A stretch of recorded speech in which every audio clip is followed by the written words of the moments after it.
Just wanted to listen there. A few immigration leaders, of course, saying that Venezuelans, they just want to be part of society, of the community. They want to contribute. And that is what this new redesignation of TPS is going to do for them. They will now be allowed to apply for work permits. That is, if they immigrated to the U.S. on or before July 31st. I would like to bring into the conversation now Luis Atencio, Senior Fellow at the Venezuelan American Caucus.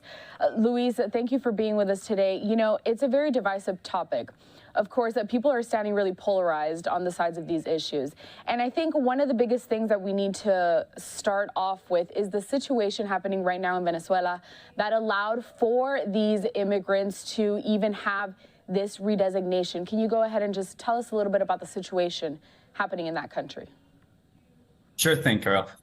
First and foremost, thank you for the opportunity and the platform to come here and talk about this. Now, it's no secret that the situation in Venezuela has been complicated, and we've had a complex humanitarian crisis for years now. This isn't anything new. It's just something that has more recently been affecting the United States. But for example, it has been affecting South American countries and Central American countries for years.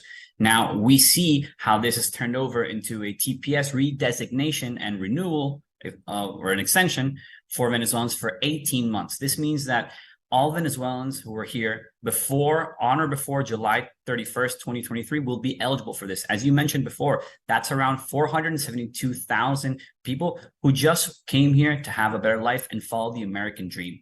The important thing, and I feel as well, because I was watching your prior segment on New York, about 60,000 of these 472,000 are based in New York. So these are people, and this is a redesignation that's going to have immediate effects.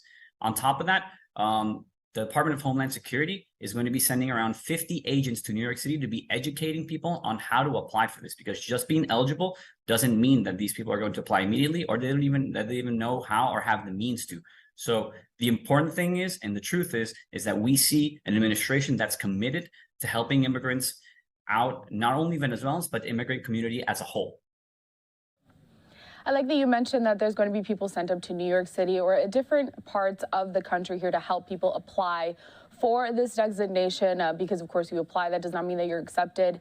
What kind of qualifications does someone have? Can you give us a little bit about the process that any Venezuelan will have to do in order to be granted this status? Well, the process is a little bit different. So what happens is that you have to go through the CBP-1 app. This is an app that was rolled out in response to the vast amount of migrants that have been coming through the southern border recently. And the idea is that currently most of these requests take about 90 days, and DHS has been saying that they're going to have a target to reduce these work permit authorizations to 30 days. Now that will take some time, but it also makes it easier for everyone because there have been many backlogs in recent months with the vast majority of people coming. But on top of that, they're also extending many work permit authorizations from 2 to 5 years. So we can see how this is going to be helping a lot of people and the system as a whole become a little bit more smoother in the coming months. And qualifications is just Venezuelans that were here on or before July 31st, 2023, that are, some of them will be asylees, and then all of them others have to apply for TPS directly. When we talk about jobs that Venezuelans can now be eligible to apply for, is there any sort of, limit to that, or what kind of jobs will we see them filling here? So there are different types of jobs that Venezuelans can hope for, but primarily what is most of the immigrant life per se is that you can apply for any job. There is no limit to the type of jobs that you can apply for. But as we can see, I think, I can speak for everyone that we've seen many wanted signs, for hire signs around different businesses around our cities in the United States. And these are the primary positions that many immigrants are going to be trying to fill in immediately, because a lot of people, as you may or may not know, they've literally walked over here from Venezuela. So imagine the long trek, and these people, they just want to build a new life for themselves and their families, and they want to contribute to American society. That is what the vast majority of these people, our people, want to do. And at the end of the day, the United States has always been a global and regional leader on issues like these. And we see again how this is happening once more with the Biden administration and Mayorkas at the DHS. I want to get back to the situation in Venezuela currently, because it's not every migrant that gets this status when they come to the U.S. What makes Venezuela different from other Latin American countries or from other countries across the world? And what makes them similar to those countries that have been granted this temporary protection status?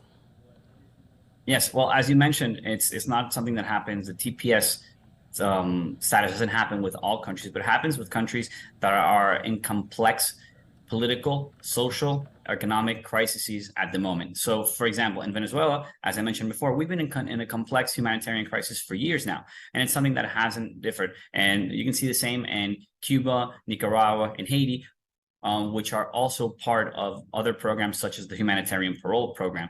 So these programs are used to help out these individuals who are just trying to seek a better life for themselves and their families.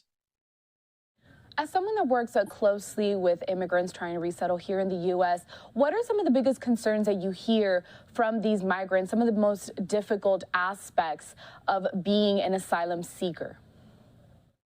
Well, I think the principal aspect or the principal concern being an asylum seeker is that once you're applying and approved for asylum, you can't go back home, because the idea behind political asylum is that you have valid reasons that you're being persecuted and you cannot return home. So that's something that affects a lot of people. But on top of that, Carel, I feel that there's just so much information everywhere, and a lot of people don't know where to look for them. And on top of that, there's language barriers. Imagine, again, as I said, after this long trek that they've had, where do they look for valid information? So I would say just having more certainty on what their process looks like, where they can settle in, and where they can help.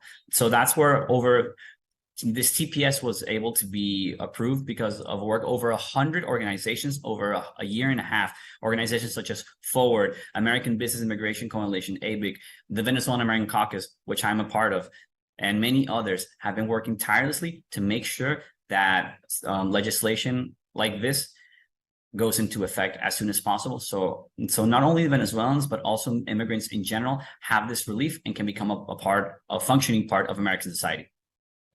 You know, Luis, some of the concerns that the opposition voices is that they're afraid of potential criminals coming into the U.S., applying for this status. And it's a valid concern, of course. We know that a lot of these Latin American countries, I mean, they're overrun with gangs. So, of course, people are going to be worried. What kind of demographic have you seen actually for people that are applying for TPS, for those that are migrating into the U.S.?